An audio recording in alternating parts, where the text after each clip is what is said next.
Tunaposema ukatili wa kijinsia tunamaanisha kwamba ni madhara yoyote ambayo mtu anaweza akayapata kimwili, kiakili, kiuchumi au kisaikolojia kutokana na mateso ambayo mtu mwingine anaweza akawa anampitisha. Ndio maana ya ukatili wa kijinsia. Na ukatili wa kijinsia tunapoongelea tunaongelea katika pande zote mbili, kwa upande wa mwanamke au upande wa mwanaume. Na kama tunavyojua ukatili wa kijinsia ni kitu ambacho kimeenea sana katika jamii zetu. Ingawa sasa kisheria au kwenye katiba ya Jamhuri ya Muungano wa Tanzania ibara ya 12 inasema kwamba kila mtu ana haki ya kulindwa, analindwa utu wake na yeye mwenyewe. Hivyo sasa ndio maana tunasema kwamba ukienda kinyume na hiyo ibara unakuwa umevunja hii ibara, umemtendea mtu ukatili ambao ndio unaweza kuwa ukatili wa kijinsia kisaikolojia, kimwili, kiuchumi au kimaneno. Inategemea sasa ni ukatili gani mtu anapitishwa. Hiyo ndo maana halisi ya ukatili wa kijinsia. Na ukitazama hapo kwenye maana nzima, nafikiri ili kubainisha ni matendo gani ambayo mtu akiyafanya kwa mtu anakuwa amemfanyia ukatili wa kijinsia, tuingie kwenye aina za ukatili wa kijinsia. Baadaye hapo ndipo ambapo takuna tubainishia ni matendo gani ambayo mtu akiyafanya kwa mtu anakuwa tayari ameingia kwenye swala hili la ukatili wa kijinsia. Karibu. Asante. Tunapoongelea aina za ukatili wa kijinsia ziko kama 5. Kuna ukatili wa kijinsia ambao kwenye swala la kingono, na tunaposema kingono ni kama unamlazimisha mtu kufanya mapenzi, unamlazimisha mtu kufanya mapenzi kinyume cha maumbile, kumlawiti. Unaweza kama unamlazimisha mtu kufanya mapenzi na mnyama, au unamlazimisha mtu kupiga picha za uchi. Hizo ndo tunasema nini? Ukatili wa kingono. Tunapokuja sasa kwenye ukatili wa kimwili, ndo inategemea, unaweza kukuta mtu mwingine anampiga, yani mtu anapigwa bila sababu, inaweza akawa ni mwanamke, mwanaume, hiyo unakuta ukatili wa kimwili. Ukatili sasa mwingine unaokuja ni ukatili wa kihisia au kimaneno. Unakuta kuna mtu anaongelewa, anaambiwa maneno ambayo yanamuumiza mwenyewe, yani yanakubiza kihisia, na lengo ni kwa ajili ya kukushusha kujithamini. Na ukatili mwingine ukatili wa kisaikolojia. Ukatili wa kisaikolojia yani inakuwa ni kitendo cha muda mrefu mtu anafanyiwa. Inaweza kila siku mtu unaweza kuwa unamsema au unamwambia vitu ambavyo vitamfanya ajione kwamba yeye ni dhaifu, hawezi kufanya chochote. Kwa hiyo na anashindwa kusimama mbele za watu labda kuongea kitu, kupata ile ujasiri wa kufanya chochote pale, kwa sababu tayari umeshamwathiri kisaikolojia. Hizo ndio aina 5 za ukatili wa kijinsia. Na tukibakia hapo kwenye aina ya kwanza ambayo umesema, aina ya ukatili wa kijinsia wa kingono, kwamba mtu labda anakuwa anarekodi picha zile ambazo wengi wanaziita kama connection kwa watu wa mtaani. Lakini tukirudi kwenye hili, hivi mtu akusema wameoana, sio? Halafu unakuta ananyimwa haki yake ya ndoa. Hapo anaingia kwenye ukatili wa kingono, ama hiyo inatafsirika vipi? Sasa hapo tunaposema kwamba labda wameoana afu mtu anamnyima haki yake ya kindoa, hiyo tayari inakuwa ni mambo ya ndoa. Hapa kingono tunachokiongea ni kwamba mtu anaweza sio mke wako, yani hamna uhusiano, lakini sasa wewe inaweza kama unatumia madaraka yako au unatumia ule ukubwa wako kufanya nini? Kuweza kutaka ngono kwa yule mtu. Inaweza kama wewe labda ni bosi, unamtaka mfanyakazi wako. Sasa kutoka sababu wewe ni bosi, unataka kutumia ile madaraka yako kufanya naye nini? Ngono. Au kwa sababu wewe ni mkubwa, unataka kumlawiti mtoto au kumbaka mtoto, kwa sababu yule mtoto anakuwa haiko katika nafasi yeye kujitetea. Hiyo tunasema ukatili wa kingono. Sasa kwenye ndoa hao kama wananyimana haki yao ya ndoa, hiyo sasa inakuwa ni tupeleke sehemu nyingine, sio? Lakini tukisalia hapo kwenye hizo aina, moja kati ya aina ambazo tunazizungumza hapa, ukiachana hiyo za kihisia na kisaikolojia, inawezekana kuna hii ya kingono pamoja na kimwili. Ndiyo. Kupigwa, kufanya nini, ni moja kati ya ukatili ambao unafanyika na unaongezeka kwa sana. Labda tuje kwa Oresta. Ni sababu gani ambazo labda zinapelekea sasa kuwepo na hizi kuwepo na matukio haya ya ukatili wa kijinsia? Karibu. Asante. Kama walivyotangulia kusema mwenzangu, Nitaelezea sababu zinazosababisha ukatili wa kijinsia. Sababu ya kwanza ambayo ni kubwa ni mila na desturi. Unakuta labda kabila fulani wana mila yao kwamba labda mtoto wa kike hasomi, wanasoma wa kiume tu. Ile unavyosema asomi umpeleki shule, tayari umeshamfanyia ukatili, umemnyima haki yake ya msingi ya elimu. Lakini pia unakuta labda kuna makabila mengine wanakuambia labda mtoto wa kike anakeketwa. Ile ukeketaji ukienda kufuatilia inamsababishia labda kisaikolojia, akili yake inakuwa haiko sawa, umemsababishia kiafya, umeondoa yale maumbile ambayo Mwenyezi Mungu aliyaweka, na labda unaweza kumsababishia kifo au kitu kingine chochote. Kwa hiyo ile mila na desturi ya ile jamii inasababisha labda kwa minajili hiyo inasababisha unyanyasaji wa kijinsia kwa yule mtoto wa kike aliyekeketwa. Lakini pia unaweza kaenda sehemu nyingine kwenye unakuta mila nyingine na desturi wanasema labda mwanamke hawezi kurithi mali, wanaorithi ni wanaume. Tayari tunakuwa tushatengeneza kitu kwamba mwanamke kwenye ile kabila ananyanyasika, sababu ile kisaikolojia kama alivyoeleza mwenzangu kwamba kuna nini hiyo unyanyasaji wa kisaikolojia. Kisaikolojia ushamharibu yule mtu, anajua kwamba mimi nipo hii sehemu lakini siwezi kumiliki mali yoyote, anayemiliki ni mwanaume. Au kwenye mimi siwezi kuenda nikatoa maamuzi yoyote kwenye kikao nikasema chochote nikasikilizwa sababu labda mimi ni mwanamke au mimi ni mtoto. Siwezi kusema chochote nikasikilizwa. Unakuta mila kama hizo zinasababisha mtu kwa upande mmoja au mwingine anakuwa anafanya nini? Ananyanyasika. Lakini kuna sababu nyingine ambayo ni mfumo dume.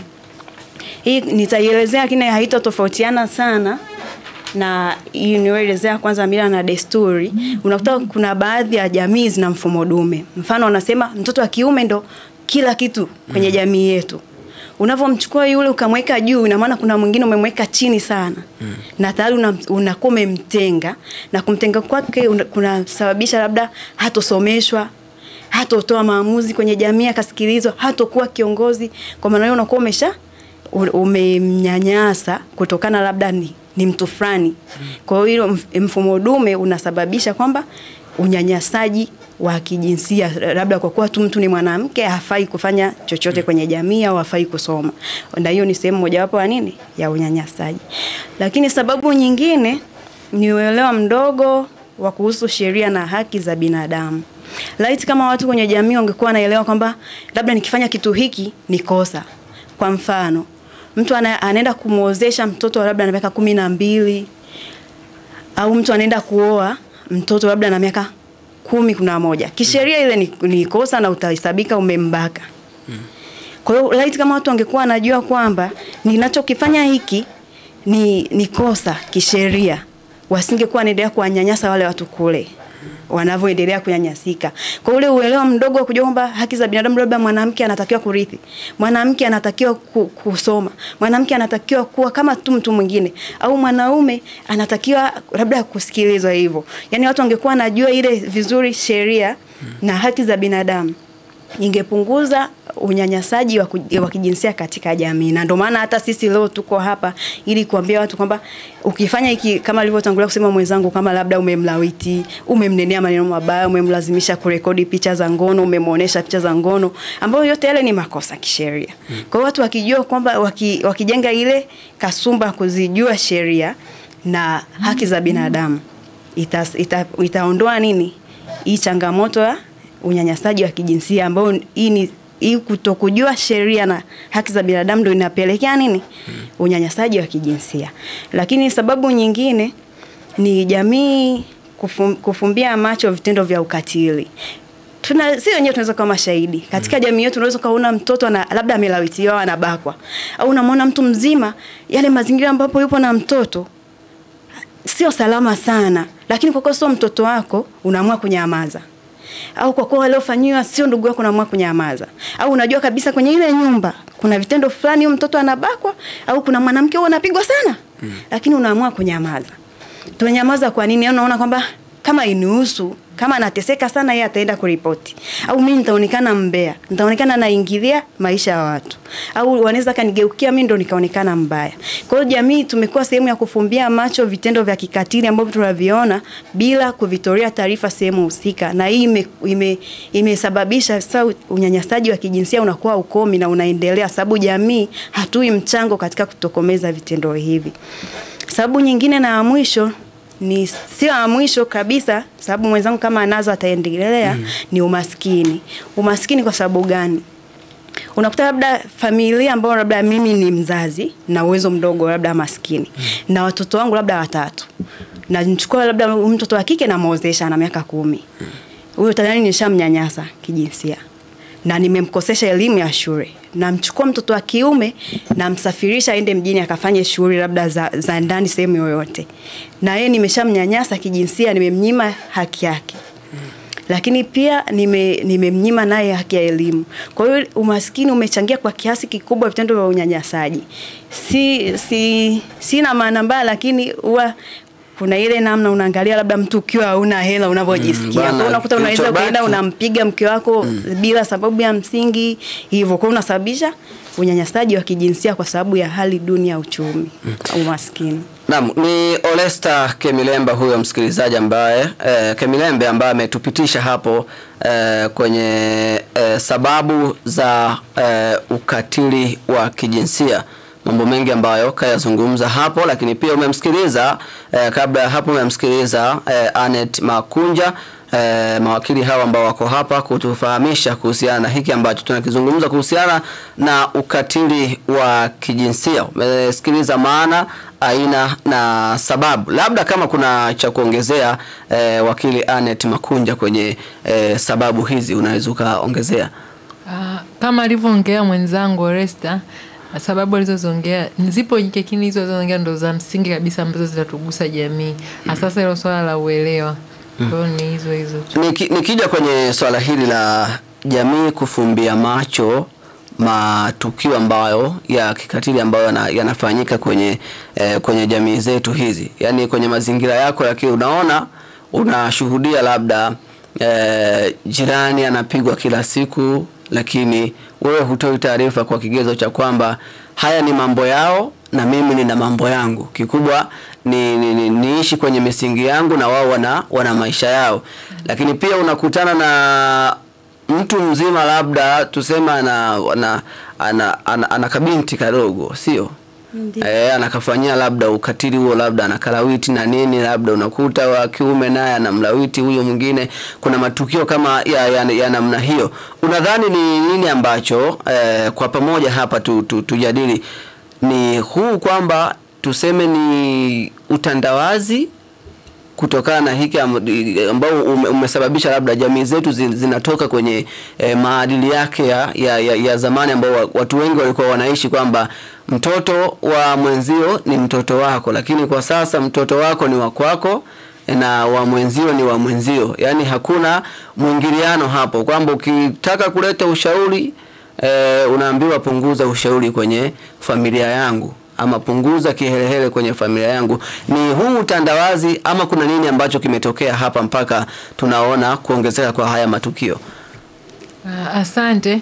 Mimi binafsi naona kwamba jamii sisi wa raia tumechukua ule ubinafsi. Yani mtu anajiona mimi, anajichukulia umimi, hajali wenzie. Tofauti na zamani at least wale mtu anakiona mtoto wako anafanya kitu kibaya mtaani anaweza akamwadhibu na bado akaenda akakwambia wewe mzazi wake na ukamwadhibu. Lakini sasa hivi kila mtu amekuwa kwamba changu ni changu, chako ni chako. Lakini sasa cha kufanya cha msingi ambacho mimi nakiona, jamii irudi kwenye ule uelewa kwamba mtoto anapofanyiwa kitu, mtoto wa mwenzio, umfanye kama mtoto wako. Unapoona tukio limetokea, basi jitahidi kuliripoti katika sehemu husika ili uweze kuokoa maisha ya yule mtu. Maana huwezi kujua mtu anapitia kitu gani. Mwingine anaweza kaa anateswa mle na hana namna ya kujiokoa. Ila wewe ambaye unasikia sasa nje, unaweza ukafanya nini ukamsaidia. Na pia kinachochangia zaidi na hisi ni utandawazi pia. Kwamba watu yani wamekuwa ile hali kwamba wanafanya mambo yao wenyewe tu, hawataki kujihusisha kwa mambo ya wengine. Ndio hicho nahisi mimi kinachoendelea katika jamii yetu. Ni sahihi mtu kusema kwamba tuseme ni sahihi labda unasikia kwa jirani, sio? Wanagombana au kila siku unakuwa ni vilio, mtu anapigwa, anafanya nini, wewe kulichukua lile jambo na kulipeleka labda kwenye madawati haya ya jinsia, bwana fulani huwa anampiga mke wake ama fulani huwa anapigwa na mume wake.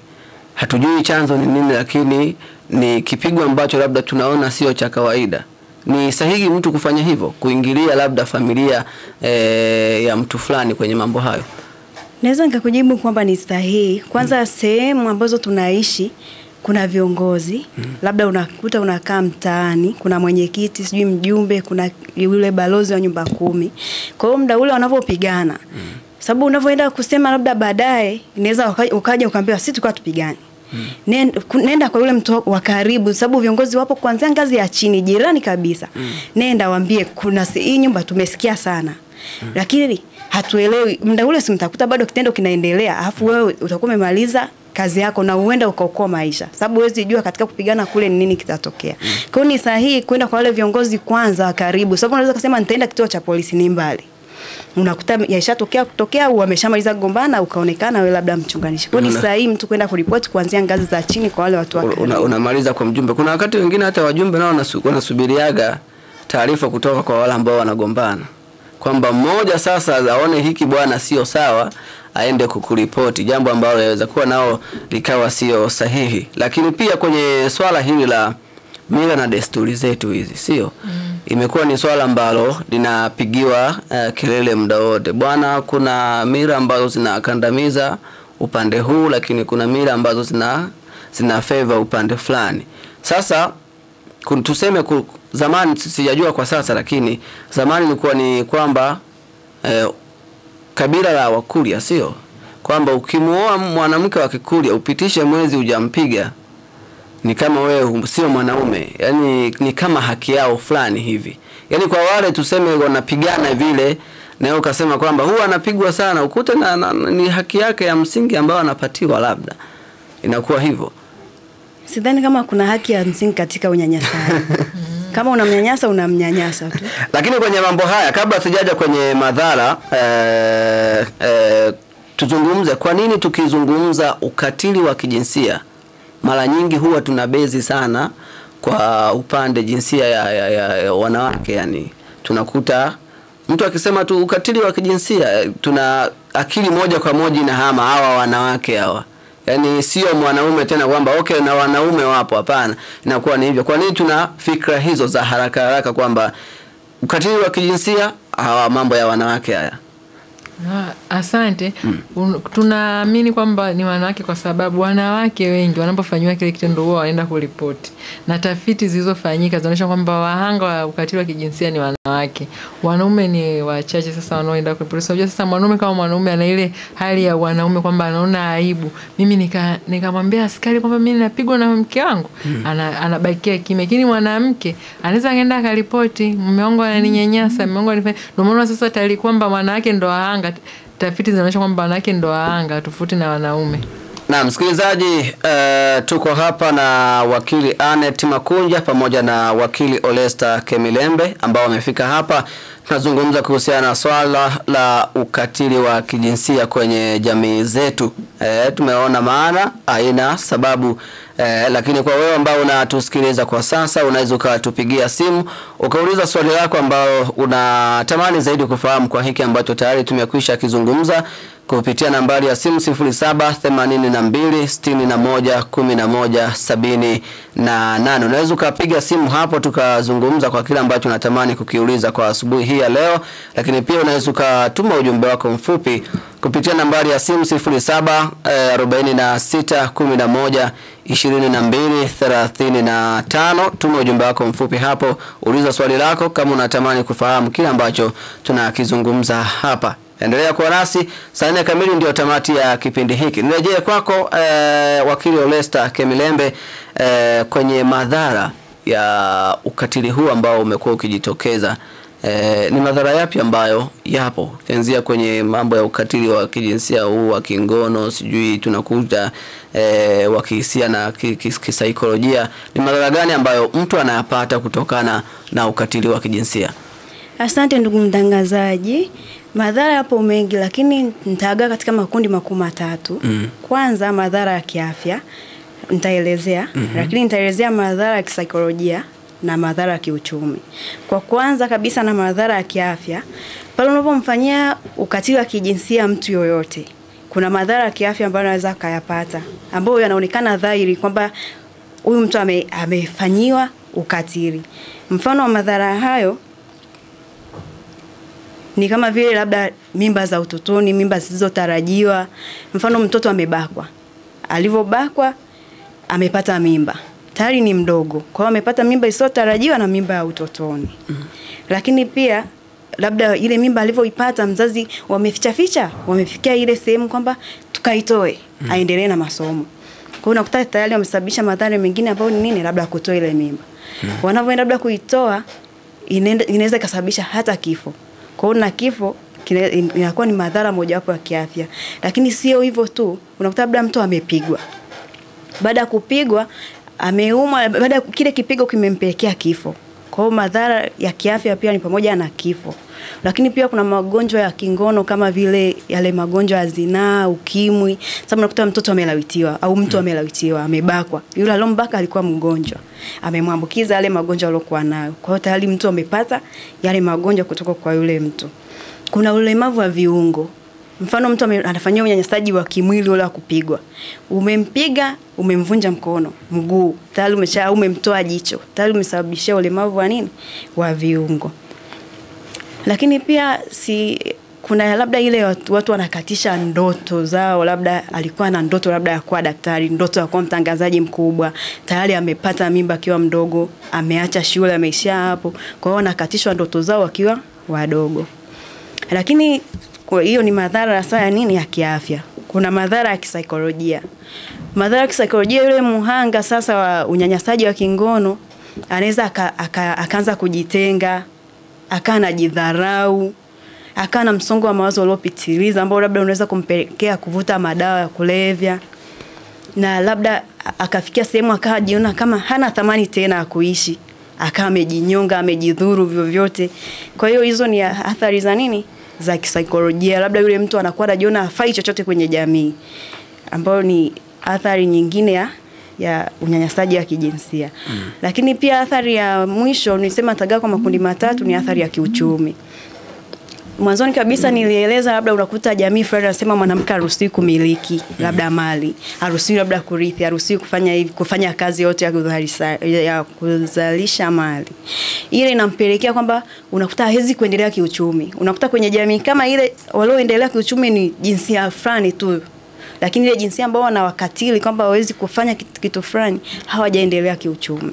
Au pia yale magomvi ya kila siku kupigana na nini, au mtu umemtia ulemavu wa viungo hawezi tena kuzalisha. Kwa hiyo ndio madhara, anakuwa hawezi kuzalisha, hivyo inaathiri uchumi kuanzia wa familia yake mwenyewe hadi wa kitaifa. Na msikilizaji, hayo ni madhara ambayo ametufahamisha hapo wakili Oresta Kemilembe. Lakini kuna mtu anakumwambia mbona kuna wengi tu. Sasa sijajua alikuwa anazungumzia pande ipi kwenye mbona kuna wengi tu. Anyway, tuachane na hilo, na sasa tutazame tunaelekea mwishoni kabisa mwa mjadala wetu kwa siku ya leo, kwamba tumeyazungumza yote haya, lakini mwisho wa siku tufike tamati, tutoe solution ya kwamba jamii labda inatakiwa ifanye kitu fulani ili kusudi mambo haya sasa tuachane nayo. Nini kifanyike ili kusudi tukomeshe haya mambo ya ukatili wa kijinsia? Kama hata siku nyingine tusiwe na mada kama hizi, kwamba kwa sababu ni muda mrefu nakuta kila siku ukatili wa kijinsia, mtu kapigwa, kafanya nini, yote hayo. Nini kifanyike ili kusudi kuhakikisha kwamba ukatili wa kijinsia unapungua ama unakomeshwa kwenye jamii zetu? Asante. Tunachoona sisi kinachotaka kifanyike kikubwa kwanza kwa jamii ni elimu. Jamii wawe wanaelewa kwamba swala la ukatili wa kijinsia ni kitu ambacho ni kibaya kwa jamii yote. Yaani awe mwanamume anafanyiwa au anafanywa mwanamke, ni kitu ambacho hakikubaliki na wala hakistahili. Kwa hiyo jamii inatakiwa ielewe kwamba wanapoona hilo tukio limetokea, basi watoe taarifa katika vyombo husika. Na pia elimu, tunaposema pia elimu, wazazi au walezi wanaokaa na watoto wale wajaribu kuongea nao, kuwaelezea kwamba kitu hiki utakapoona kitu hiki na kimefanyika kwako, ujue unafanywa hicho, ufanye nini, utoe taarifa. Na kingine pia sasa wazazi wapunguze ule ukali. Unajua kuna wazazi ni wakali mpaka mtoto anashindwa kumwambia mama au baba, kuna mtu ananifanyia hiki na hiki. Lakini sasa mzazi ukiwa unatakiwa ufanye urafiki na mtoto wako ili aweze kuwa na kuelezea kile ambacho kinamtokea katika maisha yake. Labda mwenzangu mwingine anaweza kaongezea. Na mkaribu wakili Oresta. Asante kwa kuongezea, alivyosema ni sahihi, wazazi kuwa karibu sana, sababu vitendo vya ukatili vinafanyika labda shuleni, vinafanyika nyumbani na wale watu ambao tumeweka labda kama wasaidizi wa nyumbani au ndugu ambao tunaishi nao. Usipotengeneza ukaribu sana na mtoto, huwezi kujua. Unakuta mtoto akikuona anakimbilia chumbani, atakwambia saa ngapi. Kwa hiyo ni wazazi kuwa karibu sana na watoto wao, sababu kwa kiasi kubwa unakuta ni watoto pia wanaathirika kama tulivyotangulia kusema awali, kwa kubakwa, kulawitiwa au kufanywa chochote kile, kuoneshwa picha za ngono na vitu kama hivyo. Lakini pia wahanga wa haya matukio ya unyanyasaji wa kijinsia wasisite kutoa taarifa kwa kuona labda kwamba ni aibu, kwamba nikisema labda mimi ni mwanaume nitaonekanaje.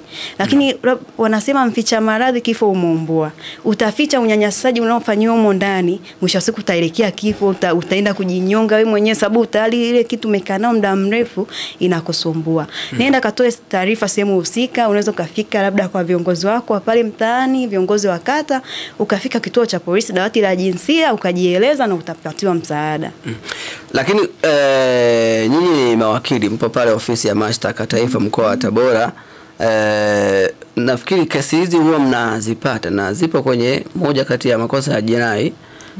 Ipo hapo kumpiga sijui kufanya nini, yote inakuwa hapo. Lakini moja kati ya kesi ambazo pengine kwangu mimi naziona huwa ni changamoto kidogo kwenu nyinyi ni kwamba kuna baadhi ya watu wanapofanyiwa ukatili huo, labda anapigwa sawa, kunakuwa na yale au kalawitiwa mtoto wake, kunakuwa na maelewano ya huku chini kwa chini kwamba kati ya mtu ambaye katenda kosa na familia labda ya yule mtoto kwamba bwana hebu tunaomba hili jambo tulimalize, mimi nawapa kiasi fulani, maisha yaendelee na kesi inafia huko chini kwa chini. Kwenu nyinyi labda kwa ushauri wenu wa kisheria zaidi kwenye mambo haya, ushauri wenu kwa watu ambao huwa wanaelewana kwenye matatizo haya, mtu kalawitiwa, nataka muelewane ili kusudi liishie huko lisifike mahakamani, huwa ni ushauri gani ambao mngependa kutoa kwa watu kama hao? Asante. Kweli hiyo ni changamoto.